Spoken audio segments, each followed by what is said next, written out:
বিসমিল্লাহির রহমানির রহিম। আমার প্রিয় সাংবাদিক ভাই এবং বোনেরা,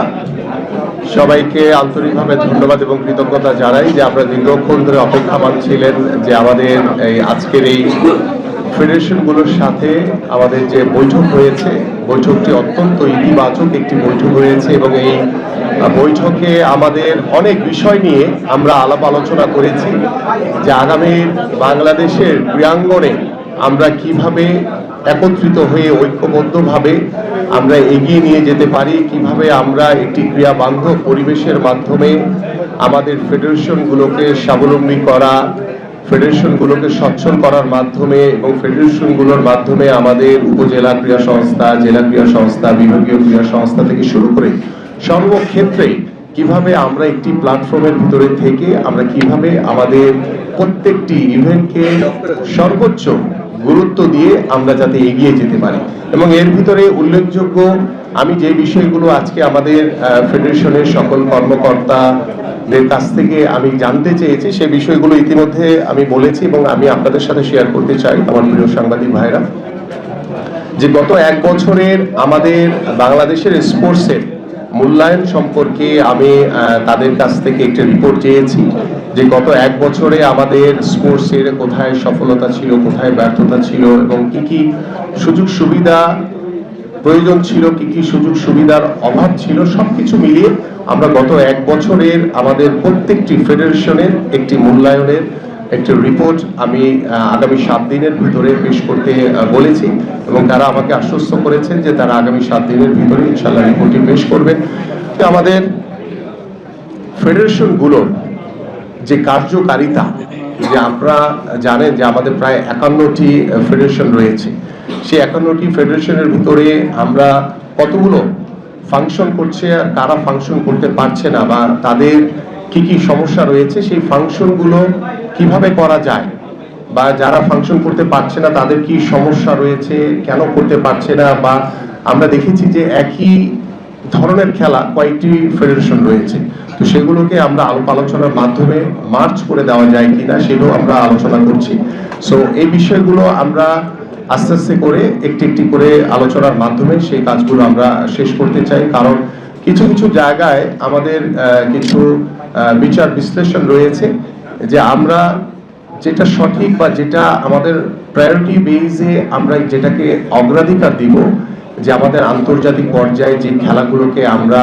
সামনের দিকে এগিয়ে নিয়ে যেতে পারলে আমরা আরো বেশি ভালো কিছু অর্জন করতে পারবো, সেই খেলাগুলোকে আমরা সর্বোচ্চ গুরুত্ব দিয়ে আমরা এগিয়ে যেতে চাই। এবং অন্যান্য যে ফেডারেশনগুলো ঠিক মতো যারা ফাংশন করতে পারছে না তাদেরকেও আমরা বলবো যে এই খেলাগুলো হয়তো অনেক খেলা রয়েছে বাংলাদেশে একদমই নতুন, তো সেই খেলাগুলোকে কিভাবে আমরা একদম স্কুল লেভেল থেকে শুরু করে রুট লেভেল পর্যন্ত পৌঁছে দিতে পারি। কারণ আমরা চাই যে আমাদের এই বাংলাদেশ, আগামীর বাংলাদেশ গড়ার জন্য আমাদের মাননীয় প্রধানমন্ত্রী তিনি যেই কর্ম পরিকল্পনা করেছেন সেই কর্ম পরিকল্পনার বাস্তবায়নের লক্ষ্যে আমরা ইতিমধ্যে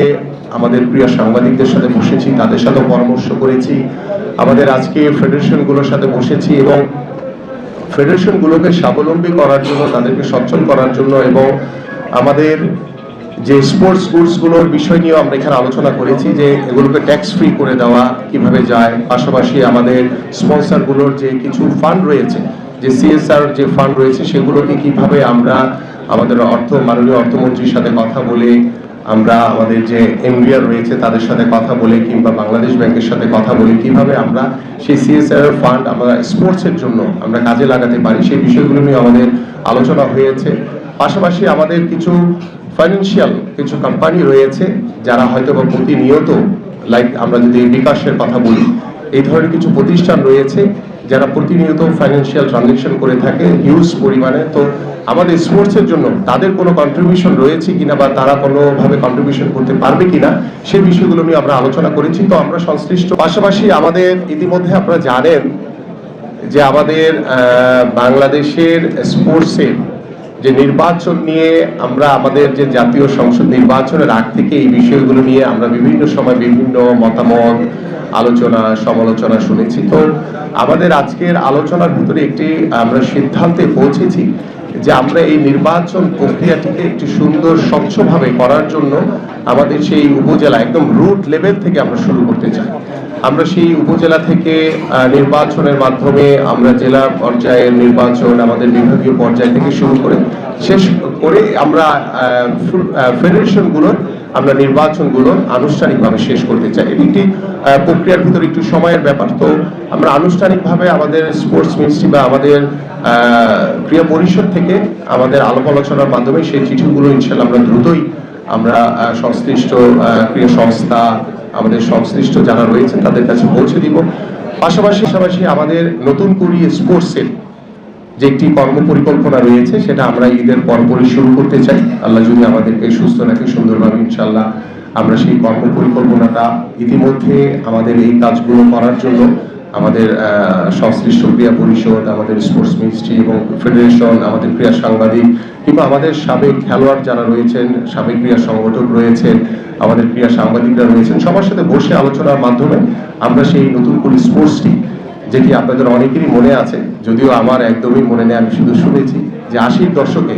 আমাদের শহীদ রাষ্ট্রপতি জিয়াউর রহমান তিনি নতুন করে একটি সাংস্কৃতিক একটি অনুষ্ঠান শুরু করেছিলেন, যার মাধ্যমে পরবর্তীতে অনেকেই বিনোদন জগতে তারা অনেকেই সমৃদ্ধশালী হয়েছিল। আমরা ঠিক নতুন করে স্পোর্টস এটি অনূর্ধ্ব 12 থেকে 14 বছরের আমাদের যারা প্রতিভাবান খেলোয়াড় রয়েছে প্রত্যেকটি তৃণমূলের পর্যায়ে তাদেরকে নিয়ে আমরা এই নতুন করে স্পোর্টসটি শুরু করবো এবং সেখানে সকল স্পোর্টসেরই সমান সুযোগ থাকবে। প্রত্যেকটি ইভেন্টকে নিয়ে আমরা শুরু করতে চাই। এভাবে আমরা বাৎসরিক একটি ক্যালেন্ডার সরকারিভাবে আমরা প্রদানের মাধ্যমে আমাদের যে খেলাধুলার যে ভবিষ্যৎ নিয়ে যে কর্ম পরিকল্পনা রয়েছে সেই পরিকল্পনাগুলো আমরা ইনশাআল্লাহ বাস্তবায়ন করতে পারবো। সো আমি আর আজকের মতো এখানে শেষ করছি। আপনারা সবাই ভালো থাকবেন, সুস্থ থাকবেন, সবাইকে ধন্যবাদ। জি আসসালামু আলাইকুম ওয়া রাহমাতুল্লাহি ওয়া বারাকাতুহু। কর্তৃপক্ষের সাথে কথা বলে সেই বিষয়গুলো আলোচনা সাপেক্ষে ইনশাআল্লাহ আমরা আশা করি যে স্পোর্টস এমন একটি জায়গা সেখানে কোনো দল নেই, সেখানে কোনো ভিন্ন মত নেই। দল মত নির্বিশেষে একটি জাতিকে এক করার জন্য স্পোর্টস হচ্ছে অন্যতম একটি মাধ্যম এবং সেই মাধ্যমটিকে আমরা আগামী বাংলাদেশে সর্বোচ্চ গুরুত্ব দিয়ে আমাদের এগিয়ে নিয়ে যাওয়ার প্রত্যয় ব্যক্ত করেছেন আমাদের মাননীয় প্রধানমন্ত্রী। এবং আমরা আশা করি আজকে যারা এখানে ফেডারেশনগুলো এখানে উপস্থিত রয়েছেন এবং আমাদের যারা ক্রীড়া সাংবাদিক রয়েছেন আপনাদের সার্বিক সহযোগিতার মাধ্যমে আমরা একটি সুন্দর স্বচ্ছ নিরপেক্ষ তার মধ্য দিয়ে একটি সততার সহিত নিষ্ঠার মাধ্যমে আমরা যাতে একটি ক্রিয়া বান্ধব একটি পরিবেশ ক্রিয়াঙ্গনের মাধ্যমে যাতে একটি আগামীর একটি সুস্থ জাতি মাদকমুক্ত সমাজ যাতে আমরা করতে পারি এবং সেই লক্ষ্য নিয়ে আমি আমাদের যে ফেডারেশনগুলো রয়েছে তারা প্রতি বছরই বিভিন্ন ধরনের খেলাধুলার আয়োজন করে থাকেন। তা আমরা চাই যে একটি নিয়মের ভিতরে একটি স্বচ্ছতার ভিতরে যাতে বাৎসরিক একটি ক্যালেন্ডারও তাদেরকে পেশ করার জন্য বলেছি আগামী 7 দিনের ভিতরে এবং আমরা আশা করি যে এই আগামী 7 দিনের ভিতরে তাদের কাছে এবং তাদের অনেক সুন্দর সুন্দর প্রপোজাল রয়েছে সেই প্রপোজালগুলো আমরা শুনেছি, সেগুলোকে আমরা বলেছি যে বাই রিটেন আমাদের কাছে দেওয়ার জন্য। পাশাপাশি আপনারা ইতিমধ্যে শুনেছেন যে আমরা আমাদের খেলাধুলাকে পেশা হিসেবে প্রতিষ্ঠিত করতে চাই এবং সেই খেলোয়াড়দেরও যারা বাংলাদেশকে রিপ্রেজেন্ট করছে দেশের জন্য যারা সম্মান বয়ে আনার জন্য নিজেকে উজাড় করে খেলার চেষ্টা করছে সেই খেলোয়াড়দেরকে আমরা একটি বেতন কাঠামোর ভিতরে আনতে চাই এবং যে বিষয়গুলো নিয়ে ইতিমধ্যে আমি সকল ফেডারেশনকে বলেছি যে আপনাদের খেলোয়াড়দের যারা বাংলাদেশকে রিপ্রেজেন্ট করছে তাদের একটি তালিকা প্রদান করবেন এবং সেই তালিকা প্রদানের মাধ্যমে সেটাকে আমরা যাচাই বাছাই করে আমরা কোন ক্যাটাগরিতে কিভাবে তাদেরকে আমরা সরকারের পক্ষ থেকে যাতে তাদের পাশে দাঁড়াতে পারি তাদেরকে একটি বেতন কাঠামোর ভিতরে নিয়ে আসতে পারি সেই কর্ম পরিকল্পনাগুলো আমরা আলোচনার মাধ্যমে ইনশাআল্লাহ দ্রুতই আমরা অনেক কাজ আছে যেগুলো আমরা রোজার ভিতরেই শেষ করতে চাই যাতে আমরা ঈদের পরপরই যাতে এই কাজগুলো আমরা এক্সিকিউশনে যেতে পারি। এবং সব ধরনের খেলার খবর পেতে সাবস্ক্রাইব করুন,